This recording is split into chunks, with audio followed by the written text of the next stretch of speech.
আসসালামু আলাইকুম, welcome to হালকেনস্টাইন। So আজকে আমরা বায়োলজি মুখস্থ করার 13টা টেকনিক নিয়ে কথা বলবো, যে 13টা টেকনিক ফলো করলে তুমি বায়োলজির যে কোনো তথ্য যত বেশি পরিমাণে হোক না কেন তুমি মনে রাখতে পারবা এবং তুমি এগুলো পরীক্ষার হলে খেয়াল রাখতে পারবা। সো চলো আমরা শুরু করি। আমাদের প্রথম যে টেকনিকটা সেটা হলো ওয়ান বুক মেথড। মেজরিটি মানুষজন ভাবে যে বায়োলজি আমি যদি বেশি রাইটার থেকে পড়ি, বেশি বই থেকে পড়ি, আমার মনে থাকবে বেশি বা আমি তথ্য বেশি জানবো। বাট এই জিনিসটা এইভাবে কাজ করে না। কাজ করে যেটা, সেটা হলো যে তুমি যত কম পড়বা, অর্থাৎ দ্য মেথড ইজ এক্সক্লুশন। আমি তোমাকে অলওয়েজ সাজেস্ট করি একটা বই চুজ করা, আজমল বা হাসান বা ফার্স্ট পেপার একটা, সেকেন্ড পেপার একটা বই আগে 100% ওকে করো, then you move on to other books. একটা বই 100% ওকে করার পরে ওই বইয়ের বাইরে অন্যান্য রাইটারের যে ইনফরমেশনগুলো আছে সেগুলো ফলো করার চেষ্টা করো। সিস্টেম নাম্বার 2 হলো রিপিটেশন মেথড। এটা হলো সবচেয়ে ইম্পর্টেন্ট। মনে রাখবা, তোমার ব্রেন একটা ইনফরমেশন একবার পড়লে যতবার মনে রাখবে, বারবার পড়লে তার চেয়ে বেশিবার মনে রাখবে। অর্থাৎ একটা চ্যাপ্টার একবার পড়ার চেয়ে 7 দিনে 7বার পড়া বেটার। প্রথমবার কম মনে থাকবে, দ্বিতীয়বার একটু বেশি মনে থাকবে, তৃতীয়বার একটু বেশি মনে থাকবে। এভাবে গ্র্যাজুয়ালি তোমার মনে রাখার পরিমাণটা বাড়বে। অনেকে বলে ভাইয়া বায়োলজি মনে থাকে না। আমি বলবো যে তুমি সিলেবাসটা কয়বার শেষ করছো, তুমি সেটা ডিসাইড করো। তৃতীয় যেটা, সেটা হলো এক্সক্লুশন মেথড। এটা অনেক ইম্পর্টেন্ট একটা ব্যাপার। মনে রাখতে হবে বায়োলজি সব এমসিকিউতেও আসে না, সিকিউতেও আসে না। যেমন বায়োলজি সিকিউর জন্য তুমি কিউএনএ বায়োলজি নোটস বইটা বইতে পারো। এখানে মোটামুটি 280 পেজের মধ্যে আমরা প্রতি চ্যাপ্টারে সর্বোচ্চ 10টা করে কোশ্চেন দিছি। এই 10টা কোশ্চেনের বাইরে বায়োলজির কোনো কোশ্চেনই আসবে না। সো আমরা এক্সক্লুড করে দিছি প্রচুর সিকিউর টপিক্স, এবং কনফিডেন্টলি প্রতিটা বায়োলজি এক্সামে প্রায় 100% পর্যন্ত কমন আসে, ঠিক আছে। কিন্তু কথা হইলো, তুমি এই সেম কাজটা এমসিকিউতে করতে পারো। এমসিকিউতে দাগানো বই পড়লেই কিন্তু লাগে না। সো তুমি যেটা সিম্পলি করবা, যেমন ধরো উদ্ভিদ সাহিত্যতে একটা ছক আছে যে বিভিন্ন রকমের নিউট্রিয়েন্টসের ছক। এটা অনেকে পড়ে, এটা মেজরিটি অফ দ্য টাইম লাগে না, কখনো কোশ্চেন আসে না। জাস্ট মেইন নিউট্রিয়েন্টসগুলোর নাম জানলেই হয়। সো ম্যাক্রো আর মাইক্রোগুলোর নাম জানলেই হয়। সো সেক্ষেত্রে তুমি এক্সক্লুশন করা শুরু করো, যে একটা চ্যাপ্টার চুজ করার পরে ইউ ফাইন্ড আউট যে কোনগুলো আমি পড়বো, কোনগুলো আমি পড়বো না। Then you move on to that, যে ওকে এটা পড়ছি, যেগুলো পড়বো না। এবং এই কনফিডেন্সটাও খুব জরুরি, যে আমি যেটা বাদ দিচ্ছি সেটা নিয়ে আমি কনফিডেন্ট কিনা, নাইলে মনের মধ্যে খুচখুচ করবে যে হ্যাঁ আমি তো এটা পড়ি নাই, কিনা কি হবে। এর পরবর্তীতে ছন্দ মেথড। এটা বায়োলজির অনেকেই ফলো করে, যেটাকে আমরা ছন্দ বা মেমোনিক্স বলি। ছন্দ বা মেমোনিক্সের ক্ষেত্রে মূল শর্ত হলো, যেটা তোমার নর্মালি মনে থাকতেছে না, অনলি ইন দ্যাট কেস ছন্দ ইউজ করবা। এমন কোনো তথ্য যেটা তোমার বাই ডিফল্টই মনে থাকতেছে, সেটার ক্ষেত্রে মেমোনিক্স ইউজ করার কোনো যৌক্তিকতা বা দরকার নাই। এর পরবর্তীতে সেটা হলো ভিজুয়ালাইজেশন টেকনিক। আমরা বায়োলজি বা তথ্য, আমাদের ফটোগ্রাফিক মেমোরি বলতে একটা ব্যাপার আছে। তুমি যেমন আমার এখানে সেটআপ দেখতে পাচ্ছ, সে ধরো এটা একটা গাছ, এটা সাইকাসের গাছ, ওকে হইতে পারে। এখন তুমি যদি একটা সাইকাসের গাছ লাইভ যায় দেখতে পারো, স্লাইড দেখতে পারো, বা ইউটিউবে ভিডিও দেখতে পারো, ওটা মনে থাকবে বেশি। এর মানে এই না যে প্রতি ক্লাসে তোমার মাইক্রোস্কোপ নিয়ে বসা লাগবে, সেটা বলতেছি না। সিম্পলি একটা টপিক পড়ার সময় ইউটিউবে যা সার্চ দিয়ে ওটা রিলেটেড একটা দুটা ভিডিও দেখা, বা গুগলে একটা সার্চ দিয়ে ওটা রিলেটেড একটা দুটা ছবি দেখা, লাভ কি হবে, তোমার মনে থাকবে বেশি। So this is called visualisation technique. এর পরবর্তীতে অ্যাক্টিভ রিকলিং। অ্যাক্টিভ রিকলিং মানে কি? অ্যাক্টিভ রিকলিং হলো যে তুমি ধরো কোনো একটা চ্যাপ্টার বা কোনো একটা টপিক পড়ছো, সেটা পড়ার পরে তুমি ধরো 2-3 দিন পরে ভুলে গেছো বা কিছু একটা মনে আসতেছে না, তখন তুমি ইনস্ট্যান্টলি ওই টপিকটা নিয়ে চিন্তা করলা, ওই টপিকটা নিয়ে একটা কথা বললা, ঠিক আছে। তখন এটা কিন্তু অ্যাক্টিভলি রিকল হইলো। ধরো সে তুমি রক্ততঞ্চন নিয়ে পড়ছো, রক্ততঞ্চন নিয়ে পড়ার পরে 3 দিন পরে তোমার খেয়াল নাই যে 4 নম্বর ফ্যাক্টরটা কি ছিল। দেন তুমি খেয়াল করার চেষ্টা করলা, অথবা বইটা খুলে তুমি সুন্দর মতো রক্ততঞ্চনের সবগুলা ফ্যাক্টর আরেকবার পড়ে ফেললা। This is called active recalling, ঠিক আছে। এর পরবর্তীতে এক্সাম টেকনিক। মনে রাখবা, তুমি তোমার ব্রেনকে শুধু ইনপুট দিলে হবে না, তুমি যত আউটপুট দিবা তত তোমার জন্য বেটার, ঠিক আছে। সো এই আউটপুটটা কখন আসে? যখন তুমি এক্সাম দাও। তুমি যত বেশি এক্সাম দিবা তত তোমার জন্য বেটার হবে। এখন এক্সামের ক্ষেত্রে আমরা যেটা ভুল করি, আমরা কত নাম্বার পাইছি সেটাতে ফোকাস করছি।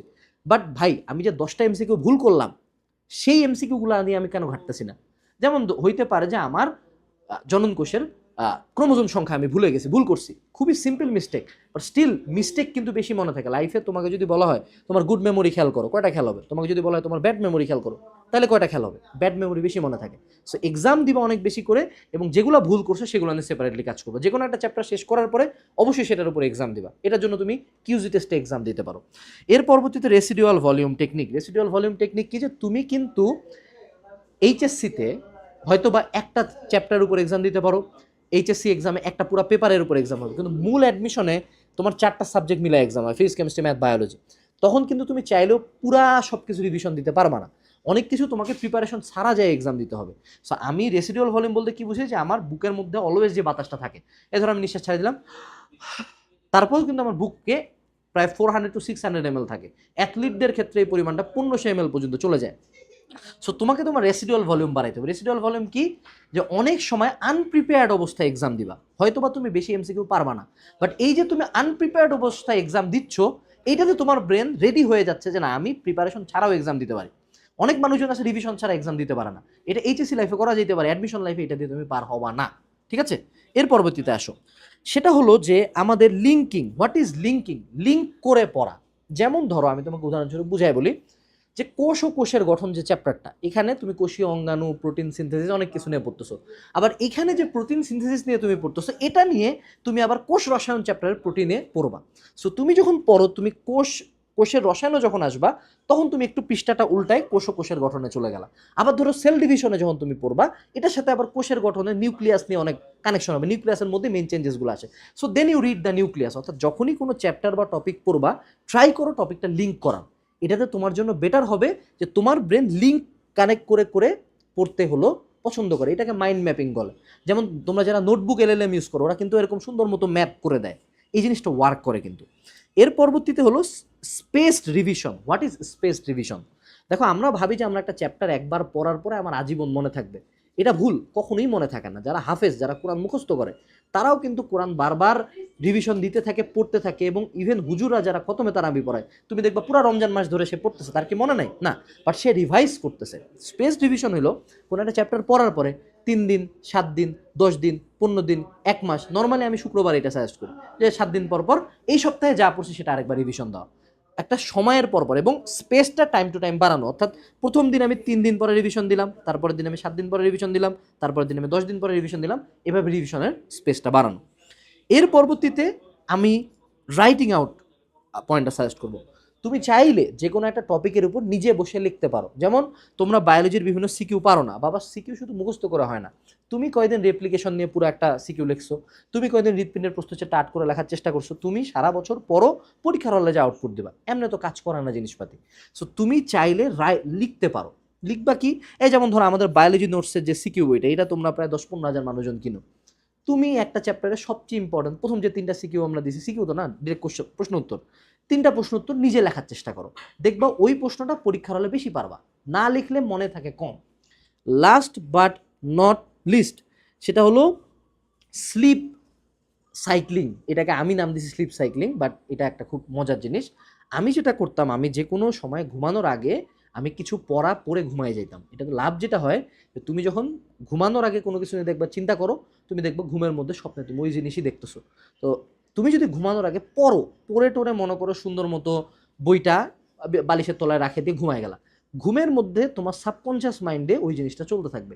সো বায়োলজি যদি বেশি মনে থাকে, এই টেকনিকটা একদিন করে দেখতে পারো। যে যেমন ধরো সে তুমি আমাদের গ্লাইকোলাইসিস মনে রাখতে পারতেছো না, তুমি ঘুমানোর আগে গ্লাইকোলাইসিস সুন্দর মতো লেখে টেখে দেখতে দেখতেই সুন্দর মতো ঘুম যখন ধরলো, বইটা ঢুকায় রাখে দিয়ে ঘুমায় গেলা, তুমি দেখবা পরের দিন রিকল করার চেষ্টা করবা, তোমার বেশি মনে থাকবে। যদি এটা তো আসলে প্রতিদিন ঘুমানোর আগে পড়বে, এটা হইতে পারে না, বাট এগুলো কিন্তু 13টা, প্রত্যেকটা একটা করে টেকনিক। এখানে আমি একটা মোস্ট ইম্পর্টেন্ট কথা বলি, তোমাকে যে এই 13টা টেকনিক ইউজ করতে হবে এমন কিছু না, তোমার একটা টেকনিকও ইউজ না করার লাগে, অথবা হইতে পারে এখানকার মাল্টিপল টেকনিক্স ইউজ করবা। অর্থাৎ এই যে 13টা টেকনিক, তুমি প্রত্যেকটা টেস্ট করবা যে কোনটা কোনটা তোমার কাজে লাগতেছে, কোনটা কোনটা তোমার কাজে লাগতেছে না। যেই কয়েকটা, হইতে পারে 1টা 2টা 3টা 4টা 7টা, যেই কয়েকটা কাজে লাগতেছে সেই কয়েকটা মাল্টিপল টাইমস ইউজ করবা। এবং কিউএনএ বায়োলজি নোটস বইটা নিলে তোমার সিকিউ এর চিন্তা কিন্তু টোটালি শেষ হয়ে যাবে। এমসিকিউর জন্য বায়োলজি এমসিকিউ প্রিপারেশন বুক নিতে পারো, ডেসক্রিপশনে লিঙ্ক দেওয়া আছে, তুমি চাইলে আমাদের ওয়েবসাইট বা রকমারি থেকে অর্ডার দিতে পারো। সবাইকে অনেক অনেক ধন্যবাদ, বেস্ট অফ লাক, টাটা।